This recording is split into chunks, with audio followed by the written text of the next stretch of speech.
Welcome welcome all to the Angelo podcast. This is podcast number 44. Jesus Christ, I cannot believe I'm in the 40s here. Your boy's pretty damn tired. It's been a whirlwind couple days. I'm recording this later than I usually do in the week. I try to get the recording done Sundays, Mondays, and I'm just running late. I've booked myself too much shit over the last couple days. I'm talking oil changes, doctor appointments, multiple doctor appointments, physical therapy. I'm trying to figure out some dates with some ladies because, the weather's getting nice. Vaccines are starting to spread, so that should pick up. But I just got too much shit going on. If y'all care to know why I'm so sleepy today, if you like hearing me complain, I can keep it going. So one of the doctor appointments I made was with a sleep doctor at Valley Medical. Is it still Valley Medical General? The one in Renton, the UW Medicine, Valley Medical, whatever, that big fucking monstrosity on the hill there. So I actually should have gone to sleep doctors years ago, but I just didn't. And I have made a lot of improvements in my sleeping issues that I've had mostly my entire life. And to kind of summarize what they were is I've always kind of been hit and miss in terms of being a light sleeper. Some nights I'm out like a frog on a log or whatever that saying is. Other nights a slight wind outside will wake me up. I don't know what the deal with that is. I have never been able to take naps, and usually once I wake up, if I'm awake more than a minute or two, I'm up for hours. And I'm talking about if I wake up in the middle of the night, of course. Other nights, it takes me hours to fall asleep, even though I'm, tired. But my brain is just, beep, beep, beep, beep, beep, beep. It won't shut the fuck up. And, yeah, it's just been like that ever since I can remember. I usually have what I would deem a bad night's sleep, once or twice every couple months, no more than a dozen times in a year, I would say.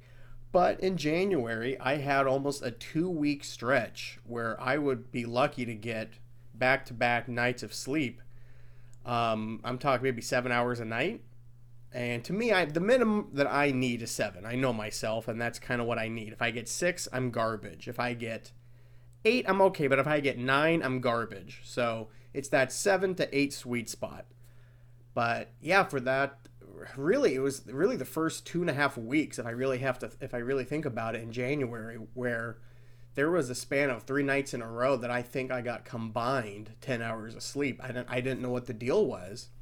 I was doing the same things that I have done the last few years that have helped me with these sleeping issues. I wear blue light glasses at night. I mean, I know it's a little boomerish, but fuck it. It makes me sleep, so get the fuck out of here. And I cut out late night snacking. I try to stay off my cell phone for the last 2 hours, 3 hours of the evening. That one's hard, but I try my best. Even with the blue light, the blue light glasses, I still think I'm on my phone too much. And just other things, and just watch, happier things before bedtime, something that's not going to give me nightmares or something, So anyway, there was other things too, but those are kind of the big ones. And yeah, nothing was working, not even sleep aids. I mean, I would sometimes pop 30 milligrams of edibles and I still couldn't sleep. I would get very strong indica, like sour purple kush or granddaddy purple. I mean, some giant strains in the indica field. And again, the previous 10 years of my life, a few puffs of that joint or a few puffs of the bong or whatever of those strains would knock me the fuck out. Not for those 2.5 weeks. So that was kind of the impetus for me to bring it back up to my doctor. And she said, you've talked to me about this ever so often. Why don't you finally take my advice and let me refer you to a sleep doctor? And like with the physical therapy that she referred me, I thought sleep therapy. I thought sleep doctors were for people who legitimately have, pretty continuous awful sleeping nights, insomnia, sleepwalking, whatever. Like, I thought like it was only for people experiencing major or extreme cases, not someone who has, a handful of them a year. But what happened in January did kind of make me say, you know what do I got to lose? I dove in with the physical therapy, thinking I was a sucker for doing it, and now I'm eating my words on that one. And so I was a little apprehensive about going, in the sense of I just didn't want to stay the night at the hospital with all that shit attached to me and being studied like a monkey in a maze. A monkey in a maze. Holy shit. I'm not making any sense. A rat in a maze. Although they also test on monkeys. You get what I was trying to say, people. I'm a little stoned right now. I know, shocker. Because I'm so tired, I decided to smoke sativa, which sativa is not usually my jam. But because I'm so out of it, I thought I need something to pep me up, because I can't keep pushing the podcast record date. I can't. This is one of the few enjoyments I get on a consistent basis in my life these days. So I wanted to get this going. So the sativa I'm smoking here is a lemon cake. And I could tell you it's given me this kick here, but I'm also so hyper that I'm combining analogies. So anyway, back to monkeys and mazes. Anyway, I was apprehensive about staying in the night with all that shit attached to me. Anyway, turns out that is only going to happen if I need to. And spoiler alert, I think I'm going to need to. Because what they gave me to do first is after, the consultation and I fill out a bunch of paperwork and whatever. They wanted me to take home this little, it's not a CPAP machine, but it basically monitors the same things the CPAP machine corrects, if that makes any sense. So I had to wear this little thing on my wrist, attached to a little cable that I put on my chest with some sticky tape, and then I had to put something on my finger, like, when they test your blood pressure, they have to put your finger in that clamp thing. So that's what I did last night, and I knew that even a fucking wristwatch thingy and a thing on my finger was gonna fuck with me when I was sleeping, and it did. For some reason, I just got anxious about it, and I had a hard time falling asleep, and then I did, and then I woke up like at 4 in the morning, and I couldn't go back to sleep till about 5 something, and it fucked me all up. So that's why I'm really tired. But I want to rewind here, because I don't want to just keep whinging on this podcast. I want to make this an uplifting podcast. The sleep doctor was pretty cool. We hit it off. He was checking out my throat, and he said that my airway is a little restricted. And I thought, fuck, man, would that have anything to do with me getting out of breath when I'm doing things that normal people do? And he said, like what? And I told him, well, sometimes when I'm exercising, I feel like I get out of breath quicker than fatter, more out of shape people around me. And sometimes when I'm sleeping, I sometimes find out that I'm breathing very lightly, very slowly, and sometimes I'm not breathing at all. And he was like, that's it. That's kind of sleep apnea. That's kind of what CPAP machines are correcting. And I thought to myself, well, shit. Both of my parents have to sleep with that Darth Vader CPAP machine. So, fuck. I told him, Doc, I'm 34 years old, man. I can't have that fucking thing on me. Come on. Help a brother out. And so it turns out there's alternatives if it even gets to that point. So, I think I'm jumping ahead a little bit. So, but, it just boils down to trying to better yourself. Sometimes it kicks your fucking ass in the short run. Hopefully in the long run, all this stuff works out. The physical therapy and the sleep stuff and whatever else madness comes my way that I think is a good idea. Now, the physical therapy, I will sing its benefits all day long. However, I am sore almost every day somewhere. And I'll be honest, sometimes when I'm sore, I don't want to do the at-home exercises, and sometimes I don't. But I try to at least stretch it out. I try to, half-ass it as best I could. And with the sleep stuff, again, I don't want to put the horse before the cart and just assume the worst, but I am very apprehensive. Yeah, I'll say it. I'm pretty anxious about the idea, about the possibility even of me having to go to the hospital. Hospitals don't bug me if I'm visiting someone, if I'm seeing a doctor, but I don't want to stay the night there. It just, it makes my skin crawl for some reason. I don't know why. And I especially know that if you're fucking with my sleep, my sleeping is already very sensitive. I don't know what the deal is. I mean, this is even since I was a kid. I've always had a hard time sleeping at anybody's houses or at a hotel or anywhere that's not my own bed, unless I'm fucked up. That's why I smoke so much before bedtime. Usually that knocks me out. I don't drink before bedtime anymore because that was fucking with my sleep. But back in the day, I would, back in the college days and a couple of years after, a few shots here and there at bedtime would work. So, but yeah, I've never been able to nap. I always am so envious of people when they can just lay down on the couch and within 10 minutes be snoring. I mean, I would give my left nut if I could do that. And you know what? I would give the last 15 years of my life if every night I would fall asleep within 10 minutes. I would do that easily. Those are the worst years of your life, the last 15. Fuck them. If I could get consistent sleep, hell yeah, I would make that trade. So I'm excited for whatever happens. Hope they can correct it. Again, it's not a major, life-threatening, life-altering issue, my sleep, but it just kind of is a annoyance. Much like my knee for the physical therapy, and it turned out to be my fucking back, not my knee. So, bettering yourself definitely has its benefits and its drawbacks, but you just got to make sure the benefits outweigh the drawbacks, obviously.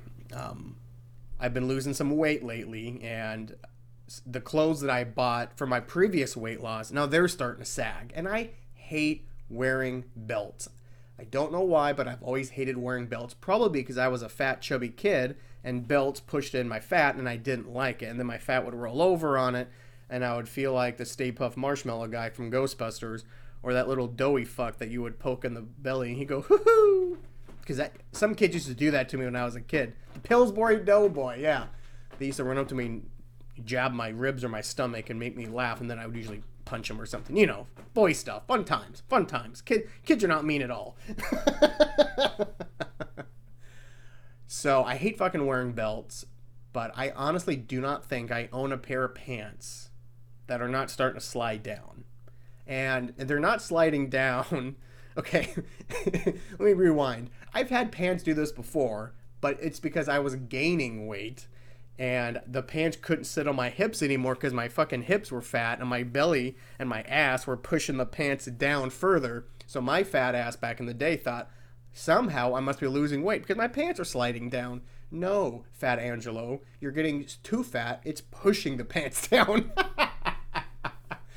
But present Angelo, he either has to go pant shopping or he's going to have to invest in belts and get over his stupid, irrational annoyance that is his belt problem. I don't get it. I don't like that cold feeling you get when your belly touches the belt buckle. But I guess if I'm losing weight, that shouldn't happen. My fat shouldn't be touching the belt at all. Anyway, what the fuck am I talking about? I think I'm just talking gobbledygook. None of it's making sense here. Oh, good. Let's talk about immigration. Oh boy, I view immigration as such a bullshit topic in this country because it's one of the same issues that has been getting talked about for decades, and I just have not seen any change in how we are doing things. I mean, Republicans say Democrats believe in no borders and they want all the rapists and drug dealer, pedophile gangsters to come right in. And then the Democrats call the Republicans, oh, they're racist. They don't want to let anybody in. These people are just trying to better their lives and we need to, blah, blah. It's just, we've been going around in circles. And forgive me, but I do not remember what the Clinton and Bush Jr.'s immigration policies were. By the way, I'm talking about the Mexican border, obviously. And then the Canadian border. No one gives a fuck about that border because those people are white above us. But, God, I just remember, obviously, in hindsight, we can look at Obama's immigration policy, and there's a lot of awful things in there. I mean, the cages and the separations and the deportations. And then Trump comes in, and we're still putting kids in cages, separating families, and record deportations. And now under Biden, we already having kids in cages, and we're still separating families. But this time around, the immigration crisis has a new wrinkle in it, which is COVID. And I don't buy that this latest surge, in quotations there, is due to Joe Biden becoming president, and therefore the migrants see the Democrats in power and think, oh baby, no borders, and they just start sending kids by the truckload over. No. If you really look into it, which I'm not going to say I did, but I did a periphery dig. This happens, this is a seasonal surge. I was looking through it. This happens around the same time every year. Is it bigger than normal? Not really. I'm just reading on the Washington Post. Is it the Washington Post? No. The Washington Post. No, they did say there is no surge at the southern border. And that was today. And even Esquire said, well, I don't know how, I don't know if I want to, I don't know anything about Esquire's journalistic standards, but they were also saying there's no surge at the border.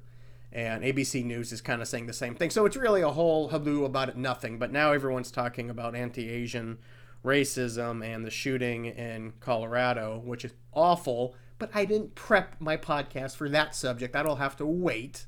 I prepped this podcast for the immigration crisis at the border, which now no one gives a fuck anymore because there was another shooting. Now it's all gun laws. So, oh, America, will you just shut the fuck up and actually do something? Look, about immigration. Yes, every so often, a bad hombre comes through. But you know what? More often than not, great, generous, loving people are coming through that border.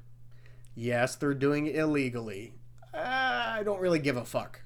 It's not as easy as most people think to get into this country. They should go through the right channels. Well, you know what? Yes. Most people should go through the right channels. However, if you're a refugee, and I know that term is now, oh, how can you define refugee? It's so easy to abuse that word. I don't think America's looking at this immigration surge through the right lens. I think it's a beautiful thing to see people want to live here because of their perception of what America is. It's not what they think it is, compared to where they're coming from. Hey, it is a step up more often than not, but just America, we have so much work to do in this country with just ourselves and our own just fucked up ideologies and just our disorganization, that people that are coming here illegally that tend, and I'm talking 80% of the time, 85% of the time, are so much better than the rabble that are living here. Like, would anyone not trade all of the QAnon and MAGA people for a bunch of refugees that are fleeing Guatemala or Honduras or wherever the fuck it is, El Salvador? And I apologize, I don't know which countries in Latin America are going through civil war, but all I know is a lot are fucked up with gang and drug violence. And again, if you want to cure a lot of that drug violence in this country, you just legalize all that shit and take the criminal element out of it. But that's a whole other topic. So I would trade in so many fucking billionaires to get migrants in here. I just don't. These people are, again, the mass majority are hardworking people that want the same things that every American wants, okay? So what that they weren't born here? They should come here and then we can take care of it. Now, I understand the wrinkle with COVID is you don't want them with COVID coming into this country, blah, blah, blah, blah, blah. That makes sense to me. And I understand a short-term closure of the border in the sense of, like, we have to have a better way of at least COVID testing people. I get that. But again, I'm no immigration expert. I just don't see the downside of letting more people into this country that are more beneficial to the country than a lot of the bullshit we have here. I mean, this country is built on immigrants. Jesus.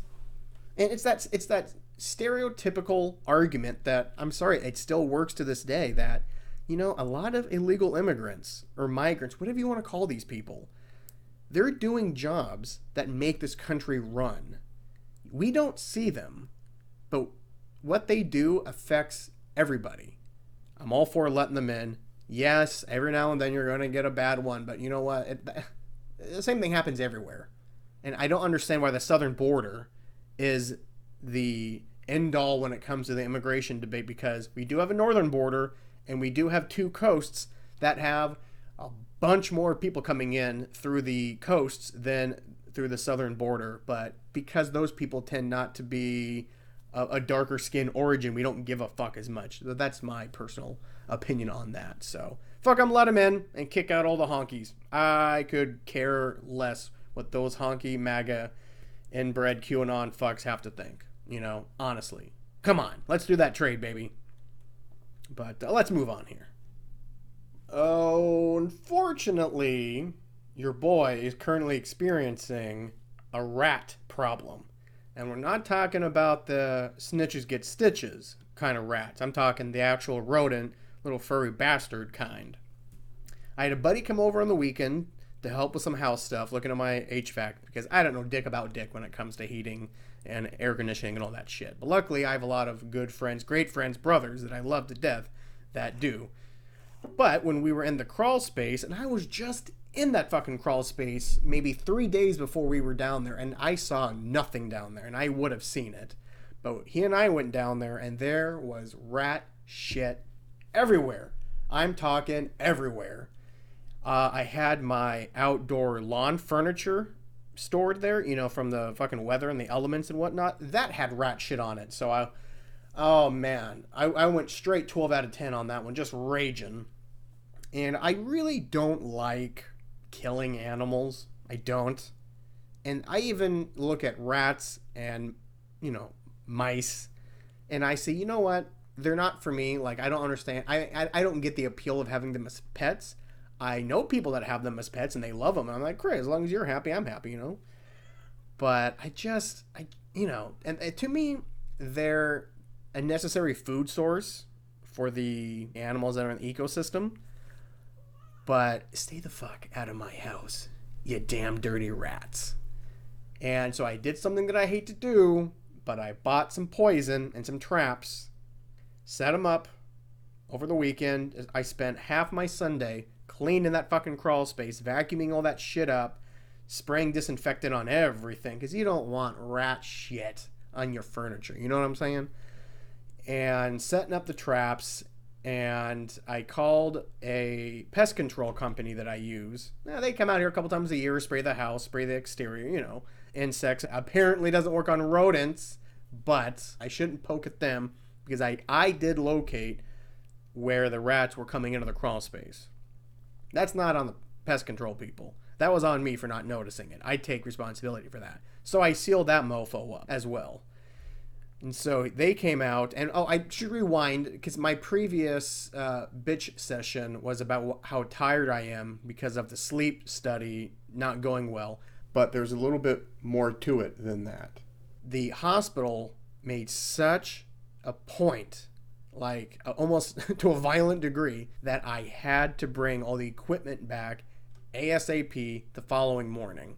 So I got this shit on a Monday. I had to bring it back Tuesday morning. Like, no ifs, ands, or buts, and if I don't, I'm going to be charged out the ass. Well, there was a complication. I couldn't just wake up and go to the hospital to drop it off, because I had the pest control coming over on the same morning. And, like those fuckwads at Comcast, or really any cable company, the pest control didn't give me an exact time. They said, we will give you 30 minutes notice, but we have no idea when we're going to show up. I said, oh, that's fantastic. So I just have to wait around all day, because I have to be there for this one. I'm taking him in the fucking crawl space. You know, it's not just, like the previous visits were the pest control, I could be gone and they're just spraying the house. Who gives a fuck, So when I was trying to sleep with all that shit on my hand and I was trying to focus on just sleep, just get this over with, I also was thinking, oh God, I hope the pest control doesn't come when I have to go to the hospital, and I hope when I'm at the hospital the pest control guy's not coming, So again, it was just dumb bullshit that was stressing me out. Well, the pest control woke me up this morning, scared the bejesus out of me. They did not call me. They did not text me. They did not even send an email. I just had my doorbell ring at 8 in the morning, and I just had experienced, an hour and a half, almost 2 hours of sleeplessness a couple hours earlier. So I was deep in sleep, and that doorbell, I must have jumped 6 feet in the fucking air. And I know poor LaFonda got almost drop kicked out of the bed. Ayukin!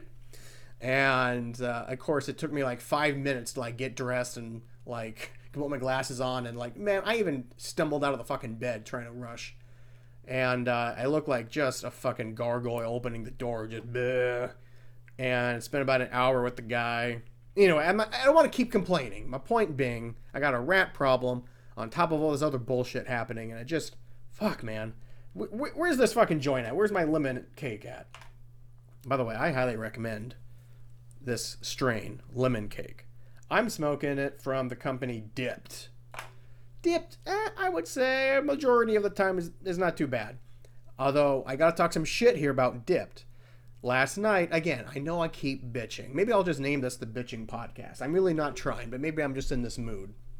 But I foresaw my trouble sleeping with all that shit on, and I, worrying about the pest control people. So I saved a very potent indica joint specifically for that evening. I was going to smoke the whole thing in about a couple hours before bed. That way it would knock me the fuck out. And this supposedly was a very strong indica strain from the Dipped company. I smoked that whole mofo. I didn't feel a damn thing. So, a rare miss. That's the only bad product I've ever had with this company. And I've smoked their joint pretty consistently, but anyway. So yes, this morning, after the pest guy left, I threw poison all over the place. And, the pest guy was pretty laissez-faire with the poison. He said, just throw it around your house outside. Don't put it inside because you don't want to attract the rats in the house. And I said, well, sure, but what about the rats inside the house? So he kind of ignored that question. So I was like, yeah, I don't know. Okay.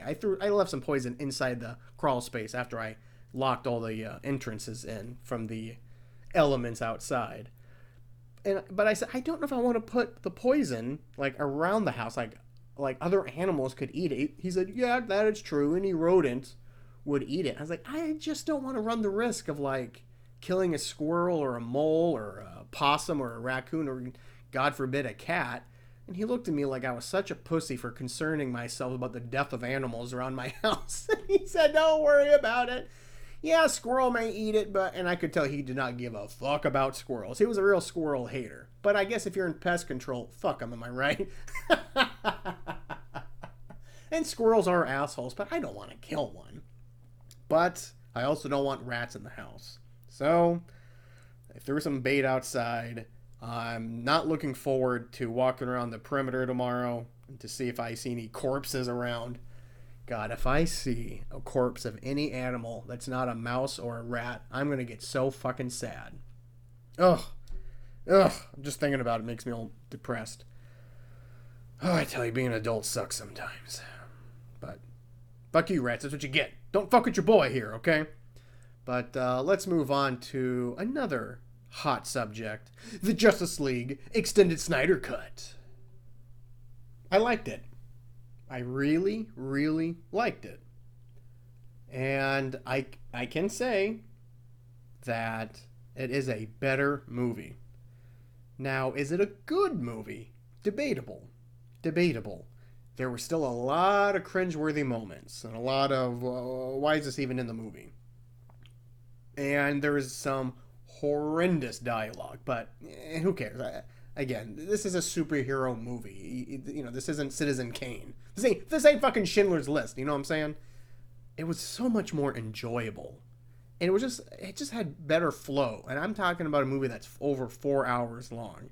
Initially, when I read that, I thought, who the fuck does Zack Snyder think he is? Peter Jackson? This ain't Lord of the Rings, motherfucker. It's Justice League. Chill, But, I did watch it. I watched it in one day, but I split up in 3 viewings because I can't sit there for 4 hours and watching this shit. I just can't. I don't have that attention span anymore. Again, you're not Lord of the Rings. That's probably the only movie that I could do that with. But, yeah, I enjoyed it. I really did. In fact, I wouldn't mind rewatching it because it does have rewatchability. I hope, and I don't think it's going to happen, but I hope that DC lets Zack Snyder maybe direct a follow-up to it, but that's not going to happen. I have heard rumors that Zack Snyder is going to work with some DC comic book writers and creators, and they're going to make a comic book series using those characters, but finishing up the Justice League movies, because he actually planned out 3 movies, a trilogy. But as we all know, he was making the first one and some awful family stuff happened. And then forget the jabroni that came in and fucked it all up. And he got kicked out of Hollywood. What the fuck's that guy's name? He did Buffy the Vampire Slayer and Alias. Oh well, fuck him. And so, yeah. I like what they did with Steppenwolf. I like how they actually had Darkseid in the movie. I like how they actually gave Cyborg an actual character arc. I mean, he was really good in it. And I can understand why the actor was so furious about the movie when it came out and why he was trying to... I mean, I think he did talk his way out of his contract. He was trying to say, I don't want to be in your movies anymore. This is some bullshit. And if you watch the original Justice League and you watch the new one, you could see, well, yeah, I'd be fucking pissed too. But, yeah, overall, I give the movie a solid B-, C+. In terms of entertainment, it's a B+ to me. There wasn't enough action, and I can't believe I'm saying it. Like, I wanted more action. But what action it did have was far superior. I mean, it was R-rated action. I mean, Wonder Woman was murking fools. I was like, I love that shit. If that was what Wonder Woman 1984 was, if Wonder Woman was cracking necks and cashing checks, snapping necks and cashing checks, that movie would have been a million times better. Cashing checks and snapping necks. Fucking Step Brothers. That's the movie that just keeps on giving. But yeah. But I like the whole way that this Justice League Snyder Cut came to be. It really came through social media and the internet just pleading. And now I see the same thing is happening with David Ayer's Suicide Squad. That abomination of a movie from... I think it was before the Justice League, but that movie was so bad.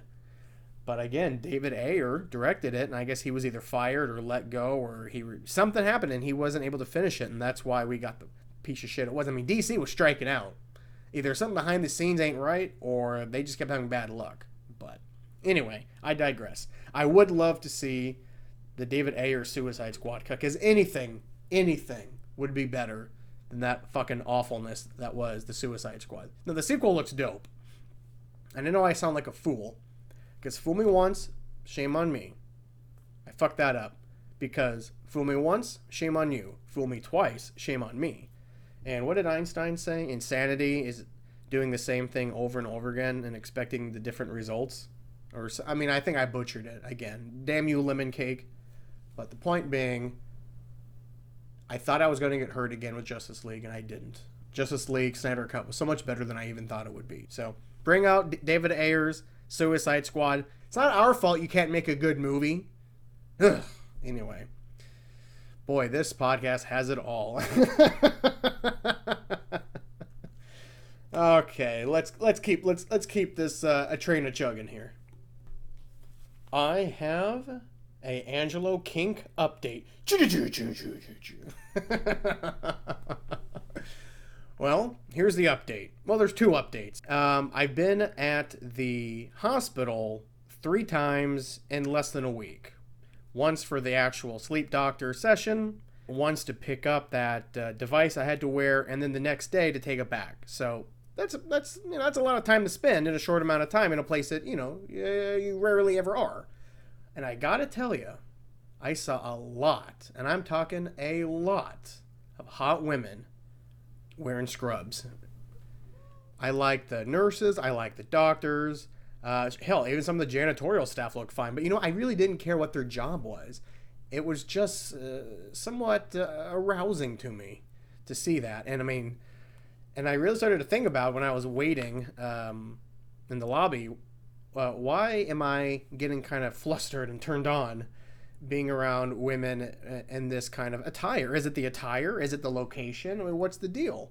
I know that the whole thing of nurse role play is a pretty common one, and I've even thought about it, but I've never actually experienced that feeling being around the nurses and doctors. Don't worry, I wasn't a fucking creep or anything. I wasn't like, my hands weren't in my pants, playing pocket pool, but I thought it was more funny than anything.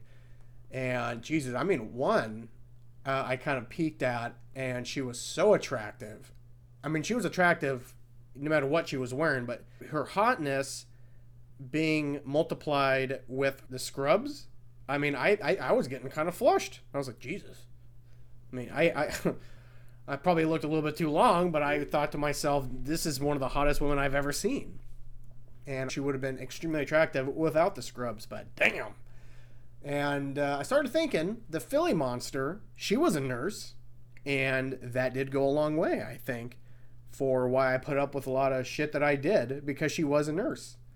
And I'm talking to a girl right now, and she is also a nurse.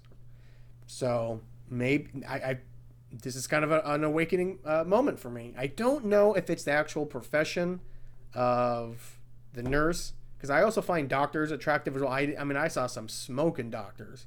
I even went to the cafeteria to pick up lunch one day, and I was just kind of eyeballing everybody thinking, Jesus. I would do some of the men to get to the women.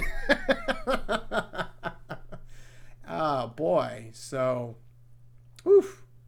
Now I know for certain that one of my kinks, one of my fetishes, or one of my desires, whatever, fantasies, involve the medical profession.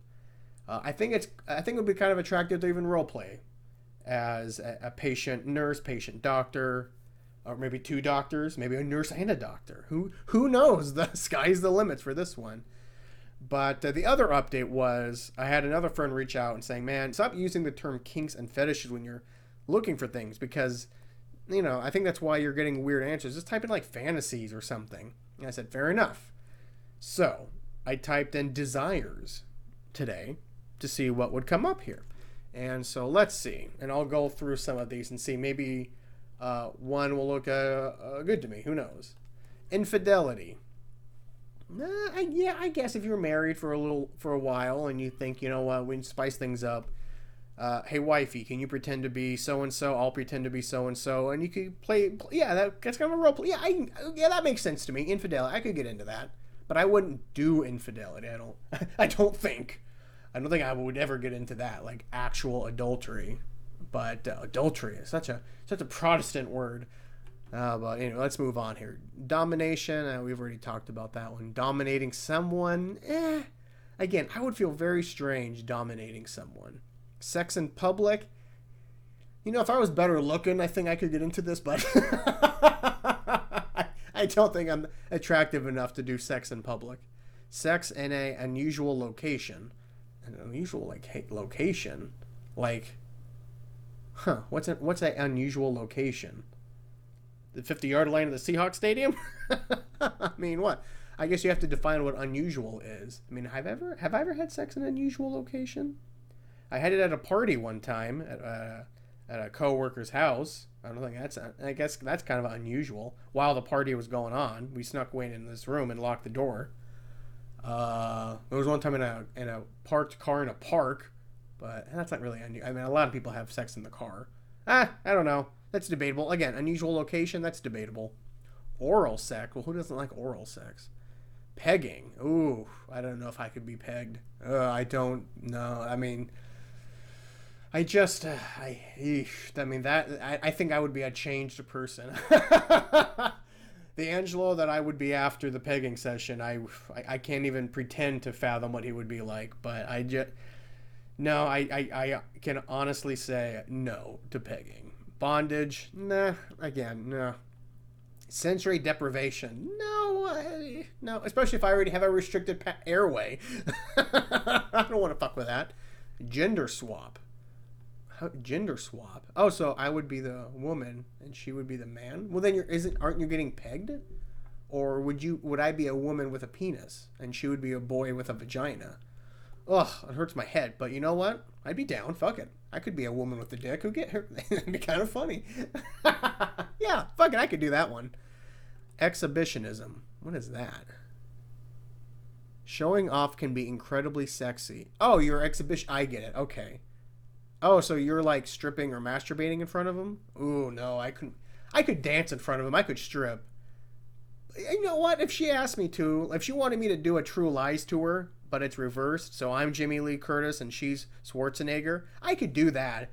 But if she was like, yeah, no, finish it, finish on the carpet, I just don't know. I'm like, I don't know, okay. But you know what? I think I would. So in a sense, yeah, exhibitionism, sure. Yeah, okay, that one's okay. That one, yeah, I like that one. Voyeurism, no. Sex with a celebrity, yeah, I guess. Yeah, okay, yes to that one. Sex with an ex, oof. I mean, she would have to be pretty cool with that, and I would have to be pretty cool if she brought that up. But yeah, that wouldn't bother me that much as long as we set some guidelines, I suppose. Sex with a stranger, of course, that'd be fun. That'd be great. Sex with a professor, are they just going by professions? You know, let's expand professor to like sex with the insert job profession. Yes, that would be attractive to me, and I think that would be kind of even funny to be like mechanic and dumb car owner. Or, no, just pick garbage man and garbage can. Oh, I'm not even sure that's funny to anybody else, but me thinking of a garbage man fucking a garbage can is hilarious. Role play. Yeah, that's pretty much everything. Cosplay. What's the difference between cosplay and role play? Oh, I see. So if the character's made up, that's the difference. Yeah, I could get into that. Anal sex, again, I don't want to be pegged. Multiple partners, we discussed that. I have hard enough time with one. Romantic sex, I mean, I do like the passionate stuff, but I mean, romantic means like the sex is on another level. I don't know. What do they say? This can mean different things to different people. Oh, no shit. Maybe your idea of romance is rose petals, champagne, and staring in each other's eyes. Yeah. Or maybe it's partner knowing exactly how to dominate you and exactly what names to call you in bed. Oh, so it can be a combo. Well, yeah, of course, that one's all cool. Lesbian sex. Well, then, I would have to be the woman, if that scenario. But if I could be, I could be a lesbian. Sure, that'd be kind of fun. Taboo topics. Stepmom, okay. Daddy porn, I don't know. Oof. By the way, I'm not just coming up with these. There's a list here under taboo. I didn't just come up with that on the spot. Fantasy play. Oh, they're using the term of trauma. No, forget that one. Okay, now they're getting some weird ones. So, sex with someone younger. I mean, again, how young? Be careful with that one. Sex with someone older. Again, how old? Sensual massage. Oh, happy ending massages. Yeah, I mean that's just a hand job, isn't it? I guess if you're doing the massage, then yeah, that one's fine. I don't really consider that a fantasy. So yeah, there we go. Chalk a few more up on the list. I think there was like 6 or 7 there that I was okay with, and I was even saying, you know what? Fuck yeah. So definitely nurse and doctor are definitely on the list. I guess if cheerleader is a profession, yeah. I mean, every guy likes a cheerleader. Ooh, a teacher? Yeah. Anyway, we're going down the pervy rabbit hole here, but geez, do we have time to do like the main topic that I wanted to talk about? Oh fuck, we don't have time to do this. Well, fuck, guys. This podcast went completely off the rails according to my notepad here. I had a whole episode planned out here, but we did not get a chance to get to the main one. So, well, poop. So I guess we're just gonna have to wrap this mofo up and save that topic for another podcast. Ah, man, no, it's such a good one too. Well, there you go. The anticipation grows. So in closing, like I say every week, take it sleazy. Don't do anything I wouldn't do. and just don't be an asshole to people, you know? And if you got your Stimmy check, have some fun. I think we all deserve it. Should we have gotten $1,400 every month during the pandemic? Yeah, probably. Probably. Could this country have paid for it? Oh, you bet your fucking ass we could have. But I hope everyone just does something fun with this money. I know what I would do if I was like really on hard times and this $1,400 was such a massive lifeline. I would still try to keep something of the proceeds to use towards enjoyment, fun, for either myself or the family, but more importantly, yourself. I mean, yeah, you could do the responsible thing, pay off a bill, pay back someone you know, or put some money down towards whatever you got to. You know, I understand. There's a lot of responsible things that you can do with that money, but you know, on the rare occasion that the government actually does something to help us, like giving us straight up money, straight up cold hard cash, which doesn't happen enough in this country, do something for you. Treat yourself some way, somehow. That's what I'm getting at, you know. And God, I was just reading that a lot of old people who are living off of Social Security haven't got their stimmies yet. My mother being one of them.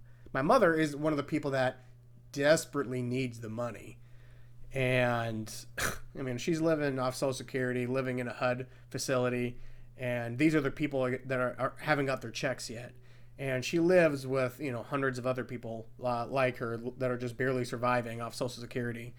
And a lot of them don't have it either. And I saw on the news yesterday that some House Democrats are talking to the Biden administration like, dude, what's the holdup? Why are certain people not getting them? I mean, I didn't really need it, you know, not to toot my own horn, not to sound prideful here, but I didn't need the money. And I got it like within 3 days of it getting approved. I don't know why, but I did. Just kind of unfair in a sense. But yeah, do something fun with it. I know I'm talking to some buddies about going to Vegas in a couple months. A couple different groups of friends talking about taking trips to Vegas. It'd be kind of cool. Maybe I'll go twice and the end of the year and get all the antibodies, and God only knows what kind of COVID variants I'll get down there. But at least I'll get it having fun. Like those fucking mooks in Miami Beach for spring break. The whole beach had to be shut down because of you fanooks. But I get it. You're young and stupid. You're young, dumb, and full of cum. And you want a party. It's spring break. I get it. But God, you're just slowing up progress there, people. Yeah. But again, I understand. I'm not furious with them because I know what I was like their age. So, anywho, on that happy note, I love y'all. Take it easy, and I'll see you around the bend. Around the bend. Around